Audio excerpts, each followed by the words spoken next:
The sound of Alex's voice sliced through the clatter of dishes like a sharp knife. "Alara, bring me some tea now." I paused, my hands submerged in soapy water. "Hold on, I'm doing the dishes." "What?" His tone was incredulous, laced with impatience. "Stop that and bring me the tea quickly. Can't you follow simple orders?" "But I started, only to be interrupted. "What a useless wife you are. Make me some sweet coffee, please." It was Mrs. Whitmore, my mother-in-law, speaking from the living room. She sat there, devouring a slice of cake she'd taken from the fridge, her eyes glinting with malice. I sighed, glancing at the mountain of dishes. "There are so many. Leave them for later. Just do what we say, useless wife." Alex's voice was a whip, each word stinging. I was Alara, a 28-year-old working mother, trapped in a life that felt more like a prison than a home. Married at 23, I had hoped for love and companionship. Instead, I found myself in the clutches of Alex and his overbearing mother. Our son, only 4, was the sole source of joy in my bleak world. We lived in Alex's parents' house, a decision forced upon me under the guise of caring for Mrs. Whitmore after my father-in-law's passing. Initially, I sympathized with her supposed grief, but soon it became clear that I was nothing more than a pawn in her cruel game of domestic tyranny. Cooking, cleaning, working, it was never enough. My efforts were met with scorn, my meals left untouched or criticized harshly. "The stir-fry is so half-hearted," Mrs. Whitmore would scoff. "Cook it properly from scratch." "I'm busy and can only make simple things," I'd respond, trying to keep my voice steady.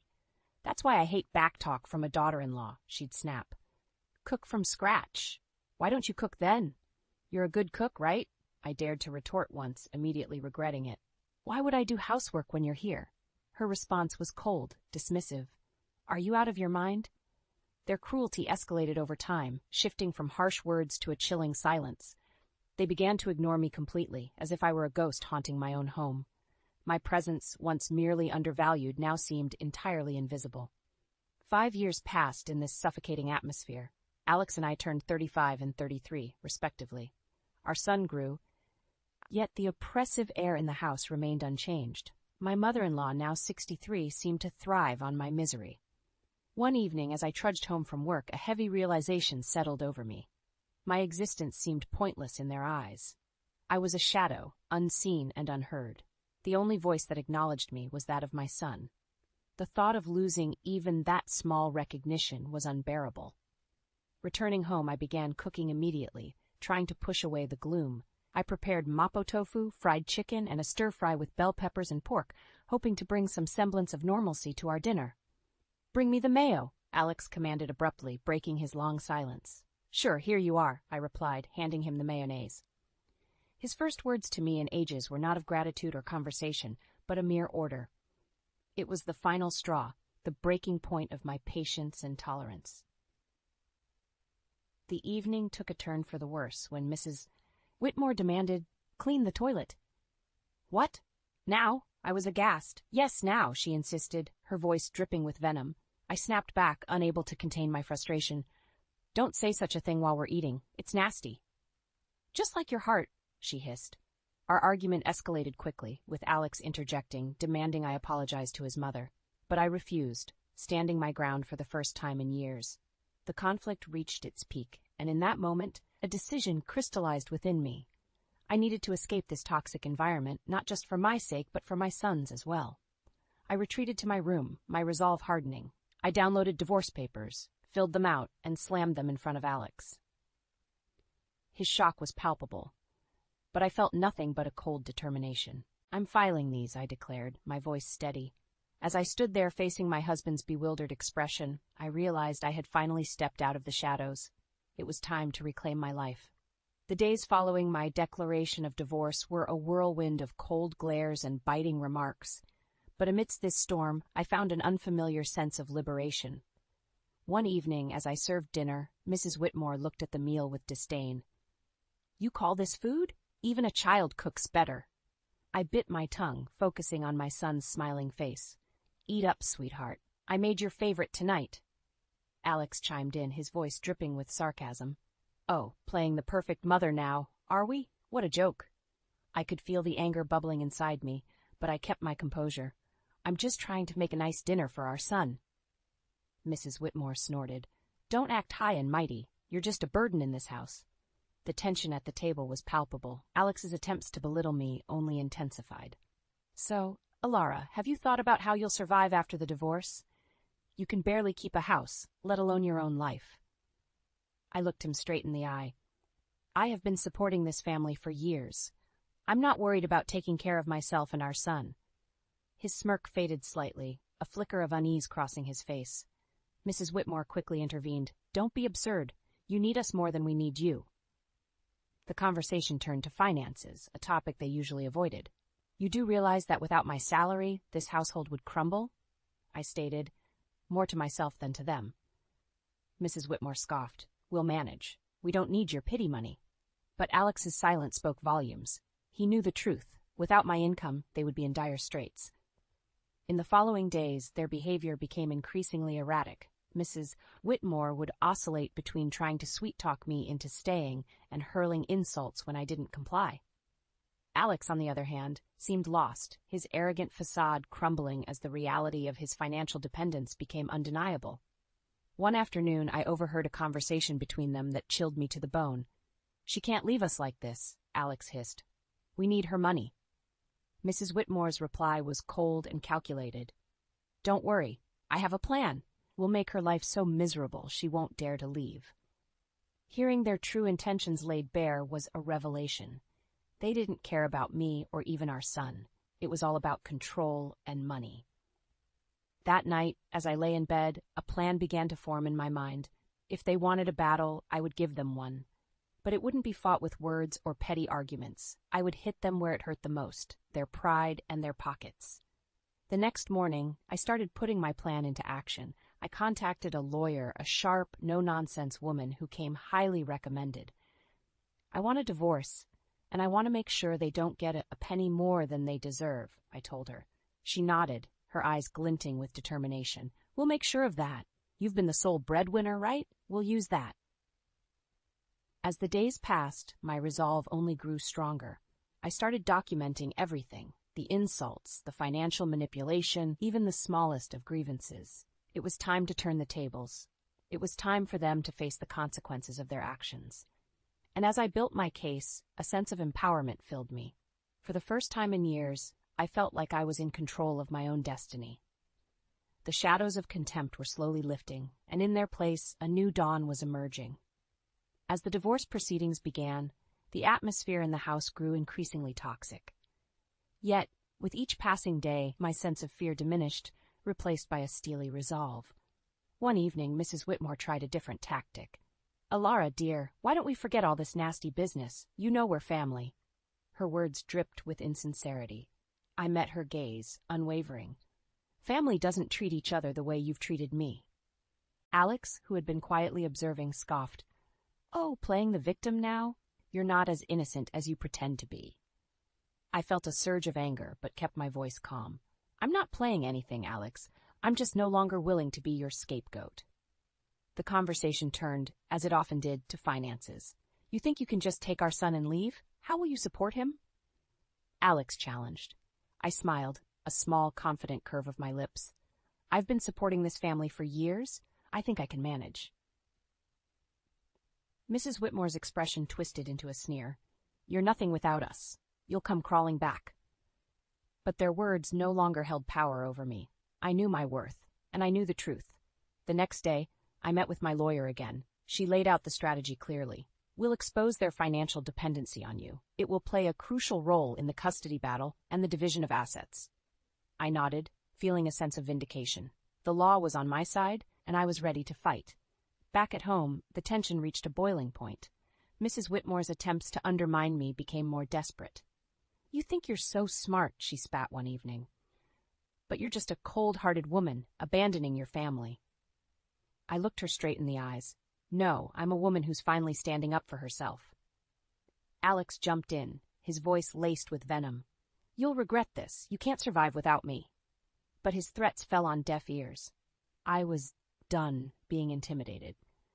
As the days went by, my preparations for the court battle intensified. I gathered financial statements, recorded their abusive remarks, and collected evidence of their negligence. One afternoon, as I was organizing my documents, my son came to me. "Mom, are we going to be okay?" His voice was small, uncertain. I pulled him into a hug, feeling a surge of protectiveness. "Yes, sweetheart, we're going to be just fine. We're leaving this place, and we're going to start a new, happy life. Just you and me." His arms tightened around me, and in that moment, I knew I was making the right decision. I was fighting, not just for myself, but for my son's future. The day of the court hearing loomed closer, and with it, a sense of impending freedom. I was ready to face Alex and Mrs. Whitmore, ready to end their reign of control and emotional abuse. I was ready to reclaim my life and give my son the peace and happiness he deserved. It was time for justice, and I was determined to see it served. The day of the court hearing arrived, a day I had been anticipating with a mix of dread and determination. As I sat across from Alex and Mrs. Whitmore in the courtroom, I felt a sense of surrealism. This was the moment where everything would change. The proceedings began with a cold formality. Alex's lawyer portrayed him as a devoted husband and father, struggling under the weight of false accusations. Mrs. Whitmore played the part of the grieving mother-in-law, wronged by an ungrateful daughter-in-law. But their performance was transparent, their lies brittle. When my turn came, I spoke clearly, my voice steady. "I have been the sole provider for this family for years. My husband's unemployment and his mother's manipulation have been constant sources of strain." Alex interjected, his voice laced with false hurt. "Alara, how can you say these things? I've always supported you." I turned to him, my gaze unwavering. "Support is more than just words, Alex. It's about actions, and your actions have shown nothing but selfishness and cruelty." The judge listened intently as I presented my evidence. Financial statements, recordings of their verbal abuse, testimonies from neighbors who had witnessed their behavior. The truth was undeniable. As the evidence mounted, Alex's facade began to crumble. Mrs. Whitmore's composure cracked, her mask of innocence slipping away. The courtroom was silent, the air thick with tension. Then came the revelation that sealed their fate. My lawyer presented photographs and documents proving Alex's infidelity and Mrs. Whitmore's illicit affair with a wealthy neighbor, Mr. Harwood. The courtroom erupted in murmurs as the images were displayed, showing them in compromising positions, their deception laid bare for all to see. Alex's face turned ashen, his eyes wide with shock. Mrs. Whitmore's expression twisted into one of fury, her hands trembling. You invaded our privacy!" Mrs. Whitmore shrieked, her voice shrill. I looked at her, my voice calm but firm. "No, I exposed the truth, a truth that you both have been hiding for too long." The judge called for order, but the damage was done. Their credibility was shattered, their lies exposed in the harsh light of the courtroom.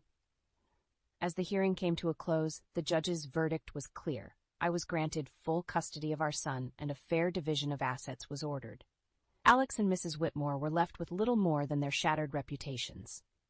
Walking out of the courtroom, I felt a weight lift off my shoulders. The years of manipulation and emotional abuse were finally over.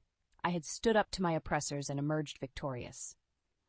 But the sweetest moment came when my son ran into my arms outside the courthouse, his face bright with relief and happiness.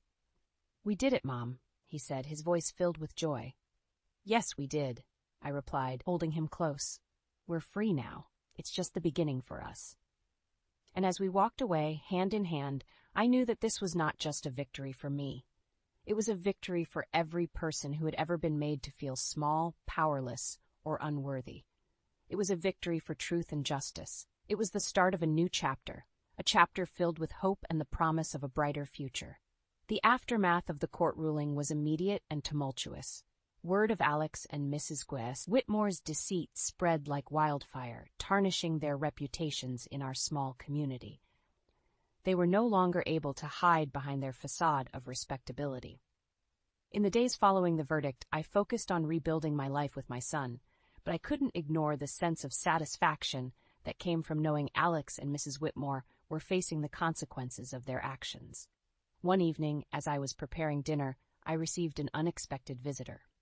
It was Mr. Harwood's wife, Mrs. Harwood, her eyes red with unshed tears. "Alara, I heard about everything. I can't believe what Sylvia, Mrs. Whitmore, did." Her voice broke, and I could see the pain etched on her face. I invited her in, offering a cup of tea. As we sat at the kitchen table, she poured out her heartache. I trusted her as a neighbor, as a friend, and to think she was having an affair with my husband. I listened, offering words of comfort. It was clear that Mrs. Whitmore's actions had caused more damage than she had ever anticipated. The next day I encountered Alex in town. He was a shadow of the man he once was, his arrogance replaced by a look of defeat. "Alara, please, can we talk?" he asked, his voice barely above a whisper. I stopped, facing him. "What is there to talk about, Alex?" He fidgeted, unable to meet my eyes. I'm sorry for everything. I didn't realize how much I depended on you, on your strength." His apology, though late, was a testament to the shift in power. He had lost everything, his dignity, his home, his family, and in that loss he had finally recognized his own faults. But it was Mrs. Whitmore who faced the harshest backlash. Her affair with Mr. Harwood had not only ruined her reputation, but had also led to legal troubles. Mrs. Harwood had filed for divorce and was pursuing a lawsuit against her for alienation of affection. I heard about Mrs. Whitmore's plight from neighbors, the whispers and rumors painting a picture of a woman undone by her own actions. She had become an outcast, shunned by those she had once considered friends. One afternoon, I saw her at the grocery store, her eyes downcast as she hurried through the aisles. Our paths crossed, and for a moment our eyes met. The look of resentment and defeat in her eyes was unmistakable. "You did this to me," she hissed under her breath as she passed by. I watched her go, feeling a mix of pity and vindication. "No, Sylvia, you did this to yourself," I whispered to myself. The tides of justice had turned, and the consequences of their actions were now inescapable. Alex and Mrs. Whitmore were living the life they had crafted through years of deceit and manipulation. And as I watched them struggle with the aftermath, I knew that the best revenge was living well, free from their toxic influence. As I turned my focus back to my son and our new life, I realized that this was not just a story of revenge. It was a story of liberation, of breaking free from the chains of abuse and control. And as I looked to the future, I knew that the best was yet to come.